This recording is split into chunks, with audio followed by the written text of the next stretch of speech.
కవితక చేసేది కూడా చాలా రాంగ్ అనే చెప్తున్నా నేనైతే. ఆమె సీఎం గా గెలవాలని ఆశపడుతుంది, ఆశపడడం వల్ల కరెక్ట్ ఉందేమో కానీ ప్రజలకు ఏ మాత్రం న్యాయం చేయలే. 10 సంవత్సరాలు కరెక్ట్ 10 సంవత్సరాలు నువ్వు బీఆర్ఎస్ పార్టీలో ఉన్నావు కవితక్క. ఏడు అభివృద్ధి చేసినావు, ఎంతమంది ఉద్యోగాలు ఇప్పించినావు? ఇదే ధర్నా, ఇదే పార్టీ. అలా బీఆర్ఎస్ పార్టీ మీ నాయన అధికారంలో ఉన్నప్పుడు చేసి ఉంటే ప్రతి ఒక్క ప్రజలు నీకు సపోర్ట్ చేసేవాళ్ళు. నువ్వు పైసలు ఇచ్చి తీసుకొచ్చేయడం తప్పది. ఎవడన్నా అభిమానంతో పోయినోడున్నా పైసలు ఇచ్చి తీసుకొచ్చుకుంటున్నావు, అది కాదు కదా. తెల్లవారి ఒకవేళ కవిత గెలిస్తే మళ్ళీ దాంతో ఏదైతే బీఆర్ఎస్ తో మిర్చి అవుతుంది అంటే కలిసిపోవడం అనేది ఉండదని చెప్పగలరు. ఇప్పుడు బీఆర్ఎస్ ఇప్పుడు తోడు దొంగలేనాయే, కలవాలని ఎట్లా చెప్తారు? కలుస్తుందేమో చెప్పలేము. ఇప్పుడు ఆ పార్టీ మేము పెట్టుకుంది, వేరే పార్టీ ఏమైనా పెట్టిందా? చంద్రబాబు నాయుడుదేమో జెండా కలర్ పెట్టింది పార్టీది, మరి అదేంది అక్కకేం దొరకలేదేమో. చాలా వరకు దోసక తినడం మాత్రమే ఉంది మన తెలంగాణలో.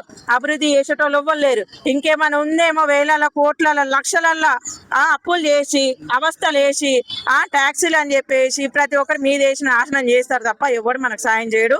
ఏ సీఎంలు అయినా కానీ ఎవడైనా. ఇప్పుడు కవితకు వచ్చింది కొత్తగా, మళ్ళీ తీన్మార్ మల్లన్న గారు వస్తున్నారు, ప్రతి ఒక్కరు వస్తూనే ఉంటారు. ఇక కవితక్క సిద్దిపేట నుంచి హరీష్ రావు పైన పోటీ చేస్తా ఉంటుంది, మరి గెలిచే అవకాశం ఉందా?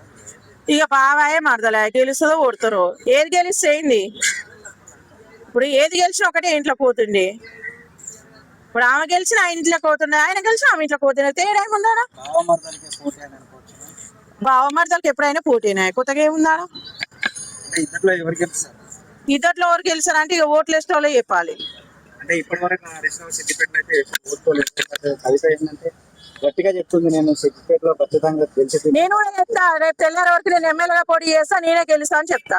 ప్రజల కాడు ఉంటుంది అదంతా. ఇప్పుడు నేను గెలవనని చెప్తానా? ఎందుకంటే నా పరువు పోతుంది. నేను గెలుస్తానే చెప్తా. ఎవరు గెలిచినా నేను ఒకటే చెప్తున్నా, మీరు మా తెలంగాణ కోసం కష్టపడవద్దు, మా తెలంగాణ అభివృద్ధి మీరు ఎట్లా చెయ్యరు, కానీ కనీసం వికలాంగులకి అట్లాంటి వాళ్ళకి అచ్చలు జరగకుండా చేయరు.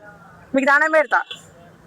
ఆడోళ్ళని మొగోళ్ళని సంపకుట్ట జర గాలను కాపాడరు, మీకు పుణ్యం ఉంటుంది తప్ప ఈ ఐఫోన్లు తీసేయరు. మీ తెలంగాణకి ఏం అభివృద్ధి చేయకూరి. మీరు ఉరగబెట్టేది ఏం లేదు. అవి ప్రతి ఒక్కటి చూపిస్తున్నారు, మీరు తింటారు.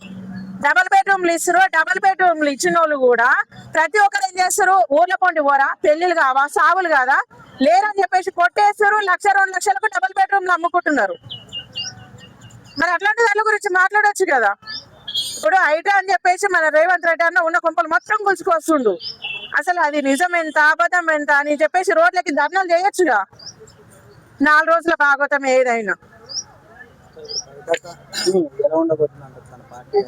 కవితకి ఎట్లుంటే బాగానే ఉంటది ఎప్పటికైనా. కవితకి ఎప్పటికైనా బాగానే ఉంటది. కవితకి ఏమైంది? మంచిగానే ఉంటది, బాగానే ఉంటది. బందోబస్తుగా గెలిచినాక బాగానే ఉంటది. ఇప్పుడు గెలిచినాక కవితక మనకు దండం పెడుతుంది, గెలిచినాక మనం ఆమె కాలు పట్టుకోవాలి, అంతే.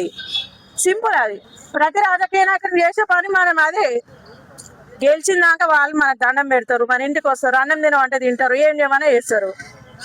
అర్థమైందా? గెలిచిన తర్వాత మనం వాళ్ళ కాలు మొక్కాలి, వాళ్ళ పిల్లల కాలు మొక్కాలి, వాళ్ళ ఇంటి పక్కన ఉన్న కుక్కల కాలు కూడా పోయి అలా అడగమన్నది అడగాలి.